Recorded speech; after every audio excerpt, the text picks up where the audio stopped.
Iya, pertama kami ingin sampaikan upaya-upaya untuk mewujudkan kondisi keamanan yang kondusif di Aceh terus kita lakukan, baik itu yang sifatnya preemptif dan preventif ya. Artinya dengan semua pihak, dengan pemangku kepentingan yang ada di sana, bahkan sudah ada juga deklarasi pemilu damai, itu sudah dilakukan. Namun demikian, tentu dengan kondisi atau gangguan keamanan yang terjadi, tidak ada alternatif lain bagi petugas kepolisian untuk melakukan langkah-langkah penegakan hukum yang terjadi. Dari peristiwa yang terjadi, sekitar yang disampaikan tadi ada sekitar 16 kasus kekerasan, itu sudah sekitar 25 yang telah ditetapkan sebagai tersangka.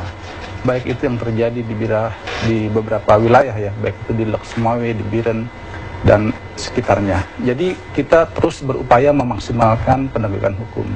Terakhir terjadi peristiwa yang terjadi 1945 tadi malam di Biren, kita juga telah melakukan langkah-langkah pemeriksaan terhadap saksi-saksi. Sudah ada 8 saksi, di mana pada peristiwa itu jatuh 3 korban meninggal dunia dan 1 luka kritis.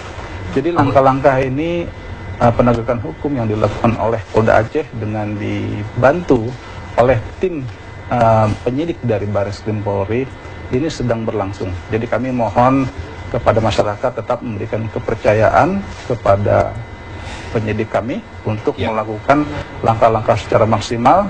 Kita butuh informasi-informasi di dalam mengembangkan fakta-fakta hukum yang ada dan diharapkan tentunya akan mempercepat proses penyidikan itu sendiri dengan melakukan penangkapan terhadap para tersangkanya. Pak Boy, dari 25 orang yang telah ditahan gitu oleh pihak kepolisian, ini apa sebetulnya motif di balik penembakan tersebut? Ini apalagi belakangan penembakan terjadi pada objek-objek yang menggunakan atribut parpol begitu, Pak Boy?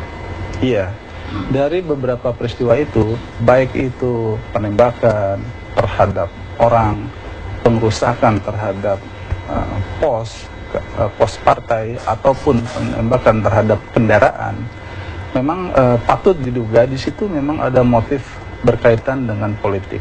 Karena dari objek-objek yang dijadikan target atau sasaran kekerasan itu memang ada lambang partai, ada simbol-simbol partai yang tentunya memang kita duga kuat ini berkaitan rasa ketidaksenangan terhadap satu dengan lainnya yang tidak bisa menerima dalam hal ini perbedaan pilihan dalam berpolitik. Tentu ini juga berkaitan dengan upaya kita ya memberikan suatu pencerahan pendidikan politik kepada masyarakat Aceh agar pelaksanaan pemilu ini bisa aman dan demokratis. Pak Boy, ya, tadi Anda katakan ini motifnya politik. Lalu siapa nih Pak Boy yang terindikasi dengan sengaja menciptakan suasana tidak kondusif jelang pemilihan umum?